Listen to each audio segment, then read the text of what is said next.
बिस्मिल्लाहिर्रहमानिर्रहीम। आप देख रहे हैं हमारा यूट्यूब चैनल और फेसबुक पेज लीगल ईगल्स। आज का जो हमारा मौजू है वो बड़ा दिलचस्प है। आज आपको एक बड़ा दिलचस्प मुकदमा सुनाएंगे। पंजाब के एक शहर डिस्ट्रिक्ट पाकपतन के अंदर एक जज साहब ने एक मुकदमा दर्ज करवाया है। जज साहब ने इंसाफ लेने के लिए वहाँ के थाना फरीदनगर के अंदर एक FIR का अंदराज करवाया है, जिसके अंदर उन्होंने कुछ वकला के ख़िलाफ़ और वहाँ के बार एसोसिएशन जो वहाँ की है उसके सदर और सेक्रेटरी के ख़िलाफ़ और कुछ प्राइवेट लोगों के ख़िलाफ़ एक मुकदमा दर्ज करवाया। और वो बड़ा दिलचस्प है क्योंकि ये पहली दफ़ा देखने में आया है कि किसी को अगर घुस्सों और मुक्कों से मारा जाए और कुर्सी मारी जाए तो उसके ऊपर भी दहशतगर्दी की दफ़ात लगती हैं।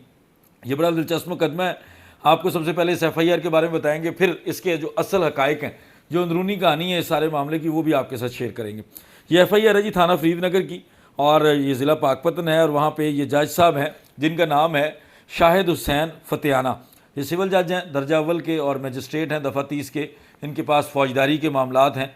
और ये वहाँ पे काम कर रहे हैं। बाकी आप FIR की कॉपी अपनी स्क्रीन पे देख सकते होंगे। इसमें उनका फ़ोन नंबर, उनका ID कार्ड नंबर जो कि एज़ पर प्रोसीजर दिया जाता है वो दिया गया। और ये जो FIR दर्ज की गई है, जो इसके अंदर दफ़ात लगाई गई हैं, जो जराइम लगाए गए हैं, वो हैं जी दी एंटी टेररिज्म एक्ट 1997, उसका सेक्शन 7। जो आप दहशत गर्दी के बारे में सुनते हैं कि जब भी कोई दहशत गर्दी की कार्रवाई होती है तो 780 लगा दी जाती है, तो ये वो दहशत गर्दी की दफ़ात हैं। उसके अलावा साथ लगाया गया जी 506 जो क्रिमिनल इंटीमिडेशन होता है, किसी को जान से मारने की धमकियाँ देना होता है। उसके बाद 353 लगाया गया है जिसमें आपकी जो है वो बेहुरमती की जाती है किसी शख्स की, तो उसके लिए जो तहफ़्फ़ुज़ मौजूद है। उसके अलावा 186 है कार्य सरकार में मुदाखलत के हवाले से है, 500 है, 427 और 452 ये बड़े दिलचस्प हैं। इसमें यहाँ तक भी है कि हाउस ट्रेस पास की जो होती हैं, किसी की चार दीवारी के अंदर अगर आप घुस जाते हैं तो उससे मुतल्लिक़ जो दफ़ात हैं वो भी जज साहब ने लगवाई हैं, क्योंकि जज साहब हैं और वो जो भी लिख के देंगे पुलिस जो है वो उस तरह का मुकदमा बना देती है। उसके बाद 342 है, 148 है, 149 है, जो सारे लोग मिल के अगर कोई जुर्म करते हैं, कुछ लोग ज़्यादा लोग होते हैं, एक से ज़्यादा, और उनकी कॉमन इंटेंशन होती है और कॉमन ऑब्जेक्ट होता है, तो उस हवाले से जो दफ़ात शामिल की जाती हैं। और ये अब मैं आपके लिए वो मुकदमा पढ़ूंगा क्योंकि मुकदमा बड़ा दिलचस्प है। आप लोगों को सोचना पड़ेगा किसी को घूसों मुक्कों से मारने से पहले, क्योंकि इस तरह के मामलात के ऊपर दहशतगर्दी की दफ़ात लग सकती हैं। अब ये जो FIR है जो मैं पढ़ने जा रहा हूँ, ये दरख्वास्त जज साहब ने ख़ुद लिखी है, क्योंकि जब आप किसी थाने में जाकर या किसी थाने में कोई मुकदमा दर्ज करवाना चाहते हैं तो जो फर्स्ट इन्फॉर्मेशन रिपोर्ट होती है, जिसको आप FIR कहते हैं, वो आप जो लिख के देते हैं वही FIR का हिस्सा बन जाती है। थाने वाले तो बाउंड होते हैं उसी जिस हालत में उन्होंने दी है उसी तरह लिखने के। तो जज साहब क्या लिखते हैं? जज साहब ये लिखते हैं कि बखिदमत जनाब SHO थाना फरीदनगर पाकपतन शरीफ जनाब अली, गुजारिश है कि मैं बतौर सिविल जज मजिस्ट्रेट दफ़ा 30 पाकपतन अपने फ़राइज़ अंजाम दे रहा हूँ। मेरे पास एक ज़मानत बाद अज़ गिरफ़्तारी बानवान मोहम्मद तुफ़ैल वग़ैरह बनाम सरकार और मुकदमा नंबर 100 ज़ेर दफ़ा 100 उसमें कुछ मुकदमे का जिक्र है और ये थाना कल्याणा है पाकपतन। आज मौका 1 जून को मुकर्रर थी, जिसमें एक वकील ग़ुलाम फ़रीदुद्दीन मुदई था। बाद समात बहस ज़मानत मंजूर कर ली गई, जिसका रंज ग़ुलाम फ़रीदुद्दीन मुदई को हुआ। मैं अपनी अदालत का काम ख़त्म करके अमरोज़ तकरीबन 3:45 पर अपने एक कोलीग अहमद वकास सिविल जज दर्जा अव्वल के चैम्बर में घर जाने के लिए आया, जहां पर अहमद वकास सिविल जज दर्जा अव्वल, राय एजाज महमूद सिविल जज दर्जा अव्वल और मोहम्मद अरशद हाशमी सिविल जज दर्जा अव्वल पाकपतन भी मौजूद थे। इसी दौरान पाकपतन बार का सदर मलक तबरेज़ खोखर, जनरल सेक्रेटरी बार मज़र ढुड्डी और ग़ुलाम फ़रीदुद्दीन मुदई चैम्बर के अंदर ज़बरदस्ती आ गए और आकर ज़मानत मंजूर करने का गिला करने लग गए और धमकाने लग गए कि मैंने ज़मानत मंजूर करके अच्छा ना किया है, जिसका नतीजा भुगतना पड़ेगा। और मज़र ढुड्डी सेक्रेटरी बार ग़ुलाम फ़रीदुद्दीन और मलक तबरेज़ खोखर सदर बार ने गालम गलोच शुरू कर दी और बाहर खड़े हुए तकरीबन 30-40 वकला जो कि पहले ही उन्हें अपने हमरा मनसूबाबंदी के तहत लाए थे को आवाज़ दी कि मुझे ज़मानत मंजूर करने का मज़ा चखा दें, जिस पर Malik Waris Khokhar advocate, Malik Irfan advocate, Ilyas Bablana advocate, Abid Abbasi advocate, Malik Adnan advocate, हमरा दीगर नामालूम वकला जिनको सामने आने पर उनकी शनाख्ती कर सकते हैं और प्राइवेट अशखास जिनमें ग़ुलाम अब्बास, मोहम्मद इलियास वल्द खादम हुसैन, रियाज अहमद वल्द कासम अली और मोहसिन फरीद वल्द कासम अली अंदर आ गए और मुझ पर हमला आवर हो गए। मलिक वारिस एडवोकेट ने चैम्बर के अंदर पड़ी हुई कुर्सी उठाकर मेरी तरफ फेंकी, जो कि मैं खुशकिस्मती से बच गया। मलिक इरफान एडवोकेट ने मुझे मुक्का मारा जो कि मेज़ के शीशे पर लगा, जिससे शीशा टूट गया। फिर उसने अपने जूते उतार कर जज साहबान की तरफ फेंकने शुरू कर दिए। अब जज साहब तो 3-4 हैं और वो जो वकील साहब हैं जो अपने जूते उतार के फेंक रहे हैं, उनके पास काफ़ी सारे जूते थे जो उन्होंने पहने हुए थे। अच्छा जी, उसके बाद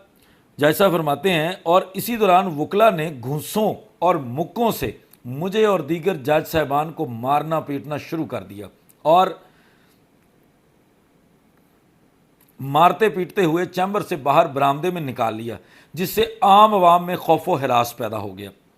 वकला और प्राइवेट अशखास ने अदालत में पड़ा हुआ फर्नीचर और शीशे तोड़ दिए और शीशे उठा उठा कर मारते रहे। शोर शराबा सुनकर दीगर जज साहबान, शेख अहमद सईद एडिशनल सेशन जज साहब, मोहम्मद अहमद सिविल जज साहब, मलिक अशफाक अहमद सिविल जज साहब, शेख साजिद महमूद सीनियर सिविल जज पाकपतन और Rana Shamshad additional district and session जज साहब आ गए और हमारी जान बख्शी करवाई।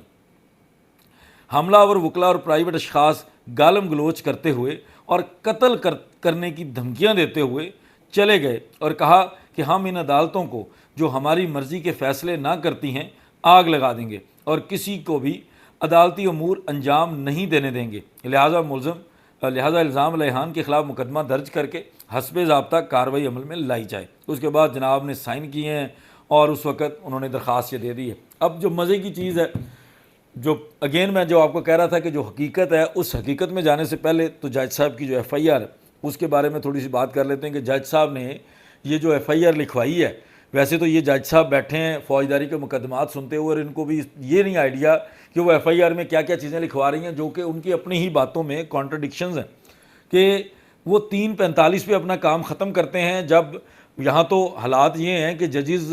2 बजे के बाद काम ही नहीं करते और इसलिए वहाँ पे आवाम जो है वो नज़र नहीं आती। 3 बजे के बाद 3:45 के बाद जब वो किसी दूसरे जज साहब के चैम्बर में जाते हैं, क्योंकि ये आप लोगों के लिए जानना बड़ा ज़रूरी है, जो लॉयर्स हैं उनको तो पता है इनकी रूटीन का, लेकिन जो हमारे ये सुनने वाले जो वकील नहीं है ना, उनको ये बताना ज़रूरी है कि ये हमारे जज साहब की आदत है, ये जो वो दूसरे के चैम्बर में जा रहे हैं ये घर जाने के लिए नहीं जाते। ये हमारे जो निचली अदालतें हैं इनमें एक बड़ी अजीब बीमारी है सारे जजेस को। सारा दिन एक ही चैम्बर के अंदर घुसकर बैठे होते हैं सारे लोग और इन्होंने आपस में कोई गुफ्त शनीद करनी होती है, कोई खुसर पुसर करनी होती है, आपस में गॉसिप्स होती हैं, बताना होता है कि फ़लाँ मेरे पास इस तरह के साइल आए, मेरे पास इस तरह के आए, मैंने तो ये किया, मैंने वकील के साथ ये किया। तो ये इनकी आपस में एक वो पूरी एक चस्का गपशप होती है। उसके लिए ये सिर्फ पाकपतन का नहीं है, ये हमारे पूरे पंजाब के अंदर, बिलखुसूस पंजाब में बात कर रहा हूँ, पंजाब में ये आदत है। अगर वो जजेस के जो अदालतों के अंदर कैमरे लगे हुए हैं, उन अदालतों के कैमरों की फुटेजेस निकलवा ली जाएँ तो हार्डली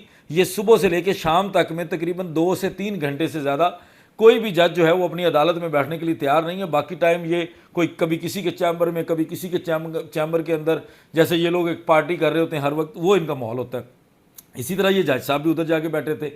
अब जो हालात हैं वो ये हैं कि जज साहब ने अपने इन्फ्लुएंस के साथ, अपने ज़ोर ज़बरदस्ती, अपनी धौंस के साथ अपना वो सारा इख्तियार इस्तेमाल करते हुए जो जजेस के पास है, यार थाने इनके कंट्रोल में, जो फौजदारी का जज है, मजिस्ट्रेट है, उसके अंडर तो थाने है, वो बाउंड है बेचारा, SHO जो भी होगा वहाँ का, वो बाउंड है कि ये जो जज साहब ने मुझे कहा है मैंने तो वही दफात लगानी है, क्योंकि वकीलों का तो कोई पुरसाने हाल है नहीं। हमारी बड़ी लीडरशिप जो है वो सियासत में है, हर किसी ने अपनी अपनी पार्टी जो है वो पकड़ी हुई है और उन चक्रों में लगे हुए हैं और इन लोगों को ये मौका मिल जाता है, पुलिस को भी मौका मिल जाता है अपनी खार निकालने का कि वो जब उनके पास इस तरह का मामला आता है तो वो जजेस का हुक्म लेके फौरी तौर पर इस तरह का मुकदमा दर्ज कर लेते हैं और यही इस मुकदमे में हुआ। अब आते हैं इसके असल हकायक क्या हैं। वहाँ के जो वहाँ के लॉयर्स हैं, जो ज़रा ये एक तरफ का तस्वीर का एक रुख है जो इन जज साहब ने इस FIR के अंदर बताया, उन्होंने अपनी जो रुदात सुनाई है, अपनी उन्होंने बड़ी दुख की कहानी सुनाई है, जो ये तो तस्वीर का एक रुख है। अब जो तस्वीर का दूसरा रुख है वो वहाँ के वकला की ज़ुबानी है। वहाँ के जो सदर साहब हैं, सेक्रेटरी साहब हैं, उनका जो मौक़िफ़ है उसमें जो वहाँ के जो वकला कहते हैं जिनसे मेरी बात हुई है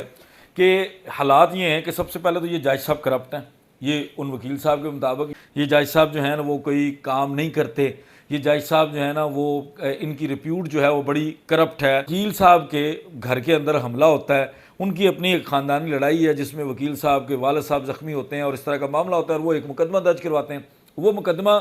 जब इनके पास आता है तो वो ज़ाहिर है एक आप एज ए लॉयर हम देखते हैं कि हम इन कोर्ट्स के ऑफिसर्स भी हैं, तो आप यकीनी तौर पर जजेस को रिक्वेस्ट करते हैं जहाँ पे आपका ज़ाती मुकदमा होता है। तो वकील साहब ने रिक्वेस्ट की, बार ने भी रिक्वेस्ट की कि जनाब इनके साथ ज़्यादती हुई है। और वाकई जो वहाँ के वकला कह रहे हैं, जो वहाँ के लोगों से मेरी बात हुई है, वो ये कहते हैं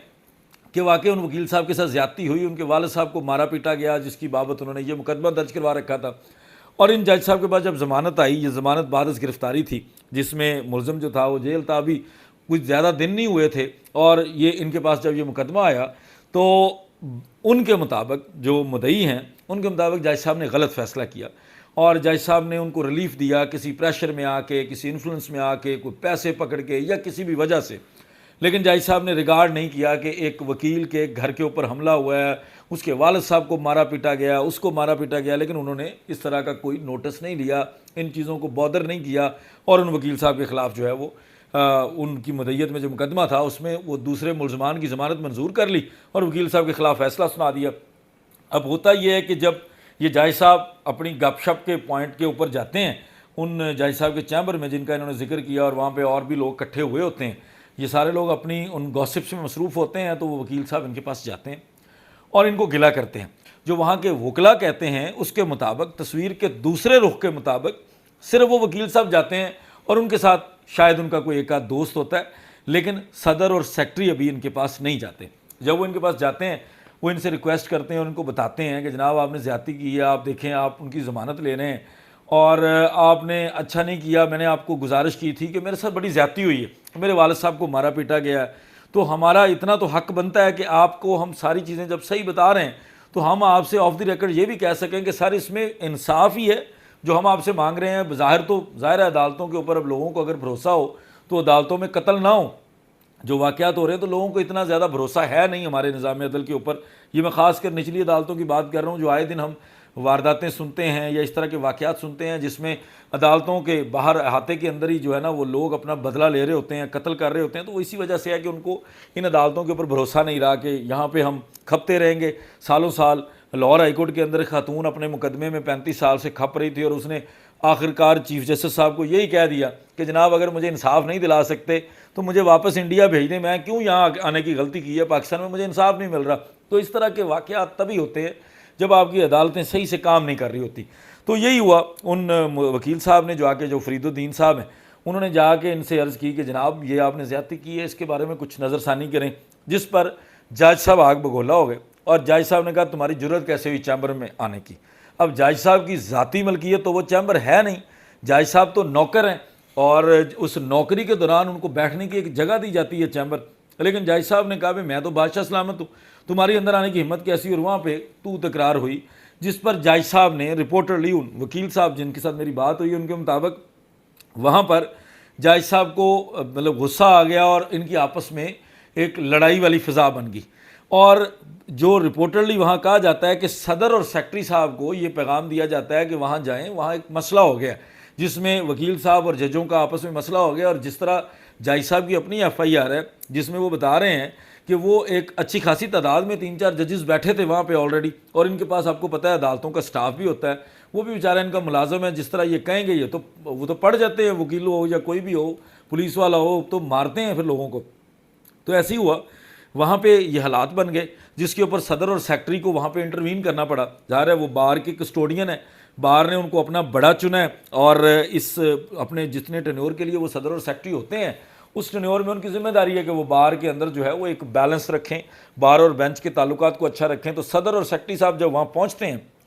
वहाँ पहुँचने पर जो जज साहब हैं वो सदर और सेक्रेटरी को भी सीधे हो जाते हैं। अब जाहिर है एक बार का जो मुंतखब सदर होता है उसकी एक अच्छी खासी इज़्ज़त होती है, उसकी सेल्फ़ रिस्पेक्ट होती है। वहाँ पे अगर आप उसके साथ बदतमीज़ी करेंगे इस तरह से तो वो यकीनी तौर पर आपको उस बदतमीज़ी का जवाब जो है ना वो फूल पहनाएगा, फूलों के हार नहीं पहनाएगा, और ये हकीकत है कि वहाँ पे जब इस तरह की फ़िज़ा बन गई तो एक लड़ाई झगड़े वाला माहौल बना, जिसमें यकीनी तौर पर जज साहब को कोई मुक्का घुसुन्ना, जिस तरह वो घुसे मुक्के कह रहे हैं, कोई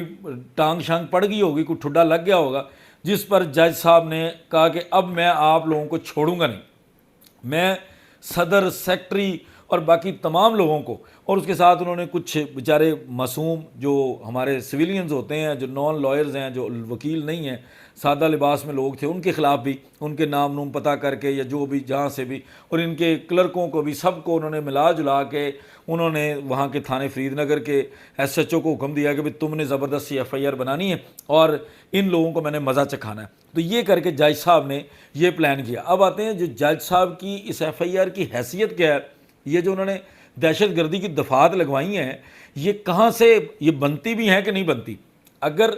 तो लोगों का किसी के साथ कोई घूसों और मुक्कों से लड़ाई का या जूता फेंकने का मुकदमा जो है वो दहशत गर्दी का मुकदमा बनना शुरू हो जाएगा, तो पाकिस्तान के अंदर तकरीबन आपकी 50% आबादी दहशत गर्द कहलाने लग जाएगी, क्योंकि ये मुमकिन नहीं है। उसके अलावा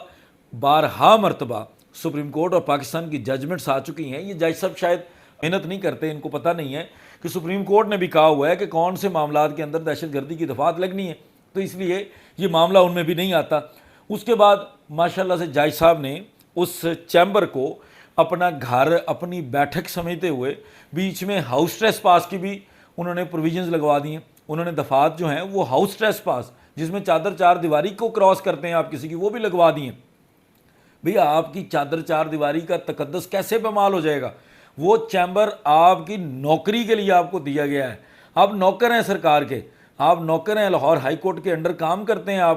आपने वहाँ बैठ के सिर्फ अपने फ़राइज़ की अदायगी करनी है। वो आपका घर बैठक नहीं है कि जहाँ बैठ के आप जो है ना वो चादर चार दीवारी के तकद्दस को पमाल करने की बातें करेंगे। और वो भी बार का सदर और सेक्रेटरी अगर किसी जज साहब के चैम्बर में जाएगा, मैं समझता हूँ कोई आम बंदा भी जाएगा, क्योंकि आप लोग अदालतों में तो मैसर नहीं होते लोगों को, तो आप लोगों के पास मिलने के लिए उनको चैम्बर में आना पड़ेगा। तो लिहाजा ये सारी एक फजूल किस्म की FIR है, और ओवरऑल ऐसे मामलात नहीं होने चाहिए। अगर वकला के मुकदमात होते भी हैं तो उनमें भी किसी हद तक जो है वो उनको सब्र से, उनको बहुत अच्छे तरीके से काम लेना चाहिए, तरीके से जज साहब के साथ बात करनी चाहिए। लेकिन जो वहाँ के वकला कहते हैं, जो मेरा मकसद था कि आप लोगों के साथ मैं शेयर करूँ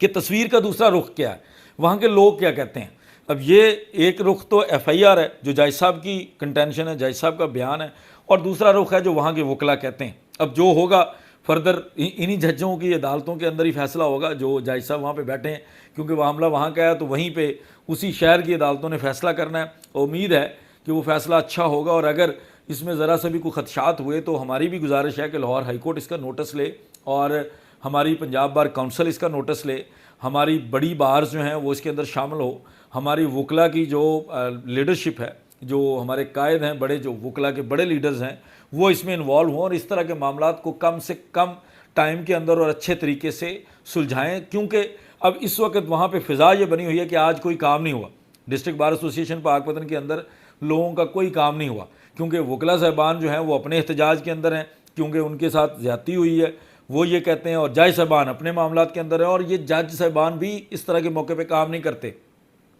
माँ सिवाय जिन कामों में उनका कोई इंटरेस्ट हो, उसके अलावा वो काम नहीं करते। तो ये एक फ़िज़ा बनी हुई है। उम्मीद है कि दोनों तरफ की जो दोनों तस्वीर के दोनों रुखों को देखने के बाद ही अदालतें भी अपना फ़ैसला करेंगी, और जो भी मामलात होंगे बेहतर होंगे इंशाअल्लाह ताला। और जो भी इसके अंदर अपडेट आएगी, जो भी लेटेस्ट कोई भी सिचुएशन बनेगी, वो आपके साथ ज़रूर शेयर करेंगे। बहुत शुक्रिया। अस्सलाम वालेकुम।